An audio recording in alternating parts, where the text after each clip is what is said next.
There's a courtship practice that colonial New England is famous for, or infamous for, depending on who you asked and when.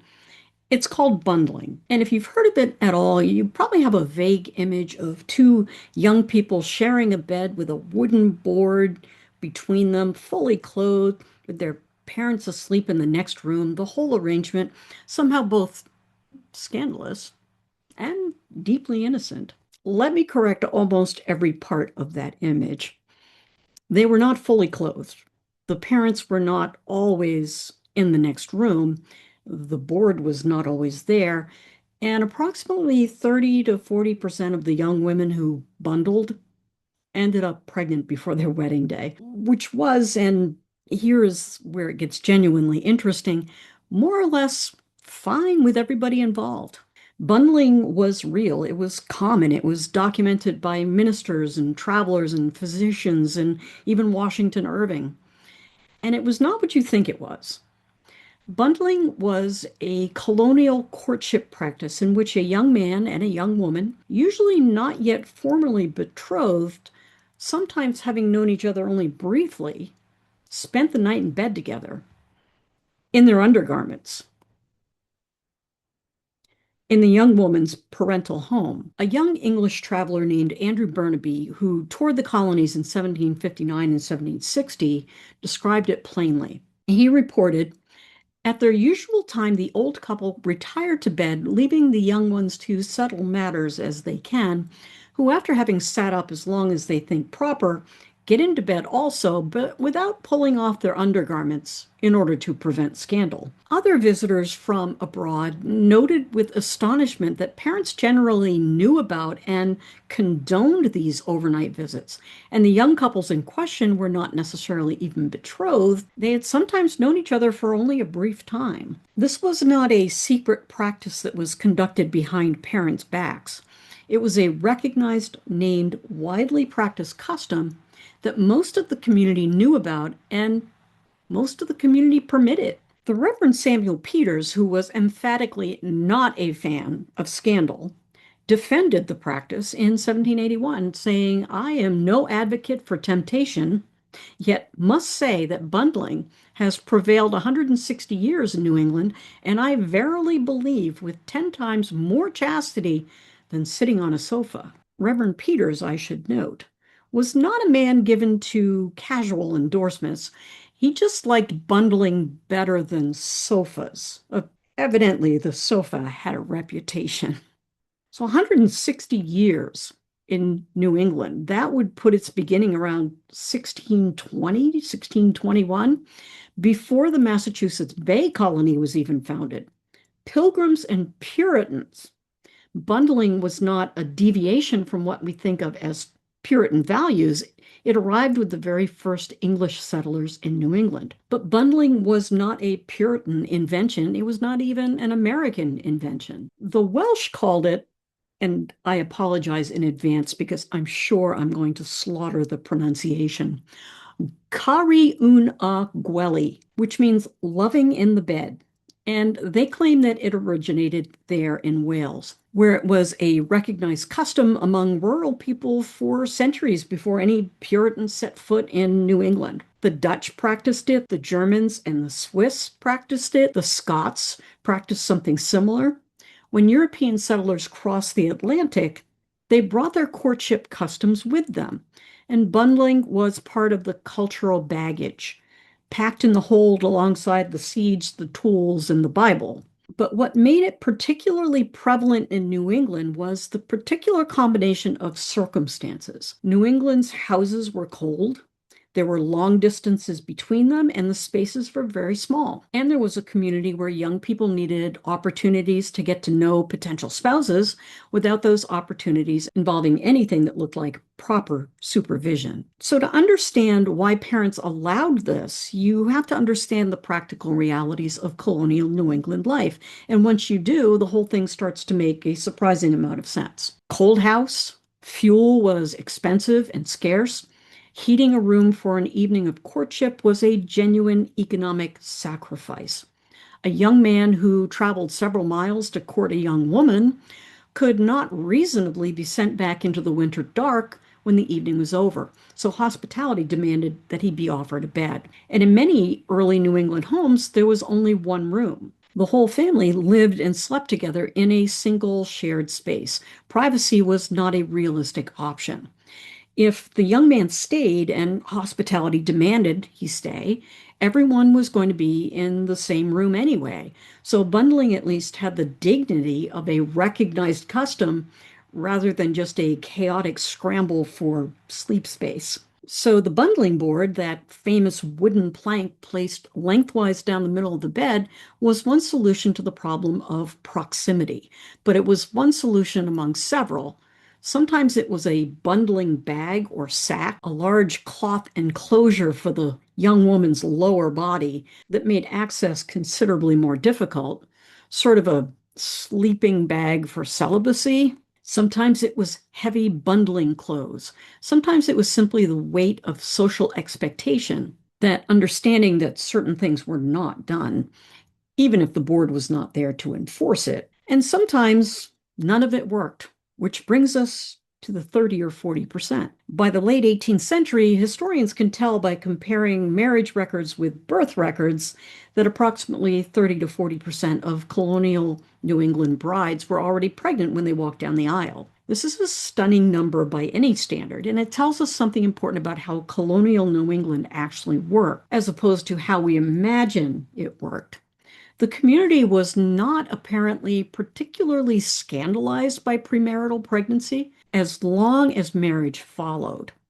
Washington Irving documented this with his characteristic mixture of satire and barely concealed delight, noting that wherever bundling prevailed, there was an amazing number of sturdy brats annually born unto the state. The records did confirm this. Yes, quite a lot of sturdy brats. The historian Richard Godbeer, who is the leading scholarly authority on sexuality in early America, puts it more precisely. Those who didn't wait for marriage weren't viewed as rejecting morality so much as following a time-honored popular moral code that distinguished between premarital sex and casual sex. Premarital sex between a committed couple or a couple who would become committed in 9 months was tolerated.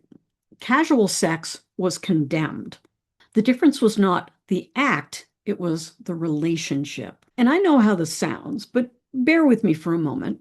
Bundling was a conservative practice, not a permissive one. This is the argument that Godbeer makes, and the historians who have studied bundling most carefully agree with him. Here's what bundling gave the parents. It kept courtship supervised and in the home. The young man was in the house where the parents could see him, assess him, decide whether they liked him or not. He was not off somewhere unsupervised doing who knew what with their daughter.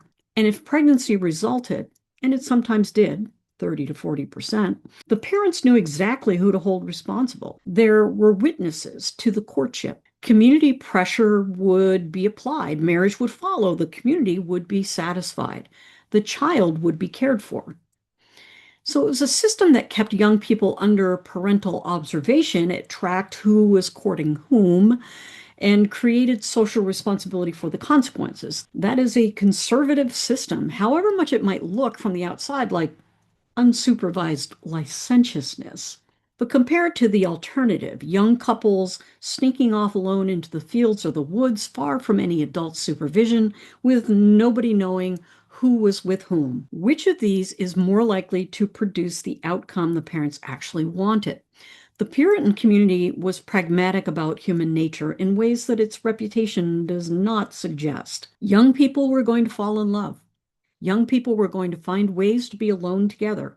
The choice was not between bundling and chastity. It was between supervised bundling with community accountability and unsupervised encounters with none. And the Puritans, to their credit, picked the one that actually worked. Not everyone approved, naturally. The more Urban and educated classes, ministers, physicians, commentators, criticized bundling increasingly through the latter half of the 18th century. The practice was seen as backward, rural, embarrassing, evidence of what happened when common people were left to manage their own affairs. Dr. Henry Reed Stiles, who was a physician and historian, wrote the definitive history of bundling in 1871, called it something that had sapped the fountain of morality.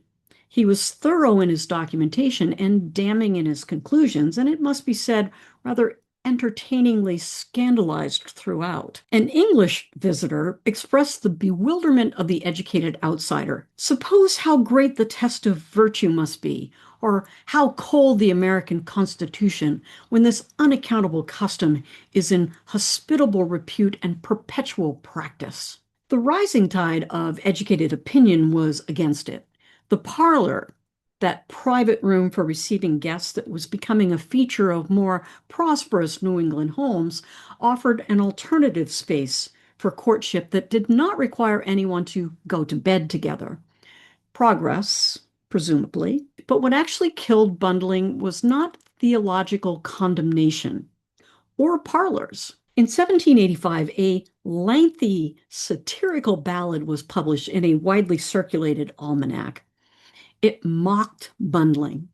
It mocked the women who, as the song put it, follow that reproachful practice.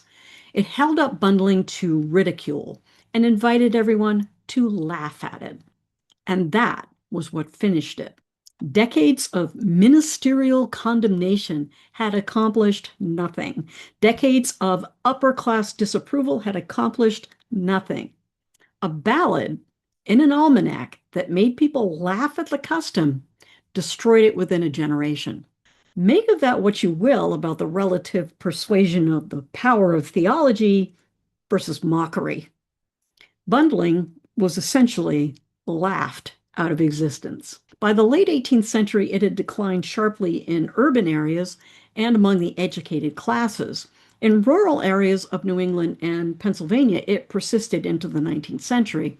Bundling was banned in Boston in 1872, which tells you two things simultaneously: that it was still happening enough in 1872 to require a ban, and that Boston had decided it was no longer acceptable.